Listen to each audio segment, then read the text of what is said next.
Hello friends, आप सभी का स्वागत है मेरे इस यूट्यूब चैनल एस्ट्रो किताब में। आज हम एक नई सीरीज़ शुरू करेंगे जिसमें हम आपको ग्रहों के बारे में बताएंगे।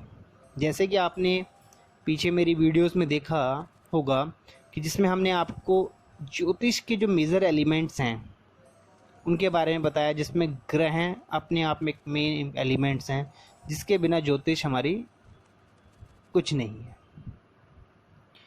हमारी ज्योतिष के अंदर जिन 9 प्लैनेट्स, जिसमें हम 7 को कह सकते हैं, राहु केतु को आप छाया मानते हैं हम, तो इसी प्रकार इन 9 प्लैनेट्स में के बारे में जानना ज्योतिष के अंदर बहुत ज़रूरी है। ज्योतिष को समझना है, अगर आपको एस्ट्रोलॉजी को समझना है तो सबसे पहले आपको इन 9 प्लैनेटों के बारे में पता होना चाहिए। इनका कैसा स्वभाव होता है, इनके बारे में काफ़ी कुछ आपको पता होना चाहिए, जिससे आपको प्रेडिक्शन में बहुत मदद मिलती है। पहले हम इन प्लैनेटों के बारे में जानेंगे, आगे फिर हम भावों के बारे में जानेंगे कि जो हमारी कुंडली में जो 12 भाव होते हैं उनकी क्या इम्पोर्टेंस है। इसी प्रकार आगे हम ज्योतिष के अंदर और जो चीज़ें हैं उन सब का ज्ञान लेंगे, जिससे हम ज्योतिष को समझेंगे और उसके ज़रिए हम लोगों का और अपने कष्टों का निवारण करेंगे। समस्या को समझेंगे कि ऐसी समस्या क्यों आई और उसके लिए जो उपाय करे जा सकते हैं उन उपाय को करके उसको कम किया जाए, उस कष्ट को। तो आइए, आज हम जिस प्लैनेट की बात करेंगे, जिस ग्रह के बारे में जानेंगे, वह ग्रह है सूर्य ग्रह। आप सब भली भांति जानते होंगे कि सूर्य ग्रह गर्मी देता है। ये सबने अनुभव किया है कि सूर्य को गर्मी का ग्रह कहा जाता है, कि सूर्य जो गर्मी देता है, आग माना जाता है। आप समझिए कि सूर्य प्लेनेट अगर कहीं भी बैठा है तो उस चीज़ को क्या करेगा, वो गर्म करेगा। मान लीजिए अगर वो लगन में बैठा हुआ तो सूर्य क्या होगा, यानी कि आप गर्म होंगे, गुस्से वाले होंगे। इसी प्रकार आगे जानते हैं अब हम सूर्य के बारे में। सूर्य सिंह राशि का कहा जाता है, इसको पुरुष ग्रह भी कहा जाता है। इसमें आप देखेंगे एक गंभीर स्वर, जो आवाज़ होगी उसमें एक अलग ही होगी। सूर्य की दृढ़ शरीर वाला होता है, एकदम स्ट्रांग बॉडी होती है उनकी। शरीर में यह मस्तिष्क, हड्डियों व नेत्रों का कारक कहा जाता है सूर्य को। और सूर्य को व्यक्ति की आत्मा का भी कहा जाता है।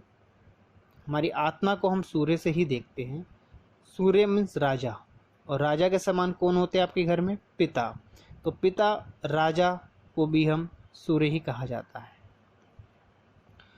सूर्य से आप कड़वाहट को जानेंगे, वृद्ध अवस्था को देखा जाता है, पशुओं को देखा जाता है, भूमि को देखा जाता है, मानसिक पवित्रता, पूर्व दिशा, राजनीतिक सत्ता को भी सूर्य से ही देखा जाता है। पूजा स्थल हो हमारे, उसको भी हम सूर्य से ही देखते हैं। सूर्य व्यक्ति की जीवन शक्ति एवं आत्मा को अभिव्यक्त करता है। उच्च स्तरीय जो अधिकारी होते हैं, हमारी सरकारी इमारतें होती हैं, प्रशासन होता है, इन सबको हम सूर्य से ही देखते हैं। राज कृपा होनी, बड़ों का सम्मान, पुत्र सम्मान, स्थायी नौकरी मीन्स कंफर्म होना, आपके जहीं पे नौकरी का होना, एक स्वतंत्र व्यवसाय को भी हम सूर्य से देखा जाता है। कड़ा परिश्रम, व्यवसायिक उन्नति को भी हम सूर्य से देखते हैं। आइए और जानते हैं कुछ सूर्य के बारे में, जिससे आपको और पता लगे कि सूर्य से हमें क्या है।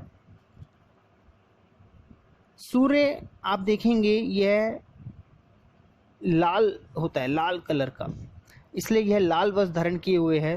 स्वभाव से सूर्य शूरवीर और प्रचंड माना गया है। सूर्य के अनेक नाम हैं, भानु, भास्कर, तपन, पुष। इनका प्रभाव जो आप राजनीतिक और सामाजिक प्रभाव का प्रतीक कहा गया है सूर्य को।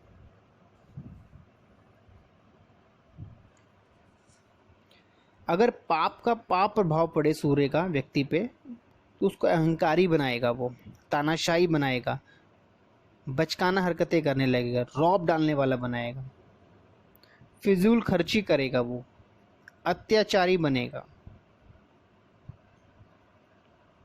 और अगर सूर्य आपकी अच्छी स्थिति में है तो वह व्यक्ति को एक सामान्य, रोबीला, खर्चीला, उदार, शक्तिशाली, स्नेही और बहुत ही महत्वपूर्ण बनाता है। एक बहुत अच्छा प्रबंधक, जिसे कह सकते हैं जो मैनेजमेंट में एक्सपर्ट होता है, वह बनाता है। तो आपने देखा सूर्य से हमें क्या पता लगा, आप समझ पाए होंगे। सूर्य को अगर हम संक्षिप्त में समझें तो इसको कह सकते हैं हम आत्मा, राजा, राजनीति, नेत्र, मैनेजमेंट, और कुछ साइड अगर हम देखें तो थोड़ा बहुत चिड़चिड़ापन, फिजूल खर्ची, घमंडी जैसा आपको देखने को मिलेगा। इसलिए जो हायर मैनेजमेंट के जो लोग होते हैं, मैनेजमेंट का आईएएस ऑफिसर्स में आप देखेंगे सूर्य बहुत स्ट्रांग होता है।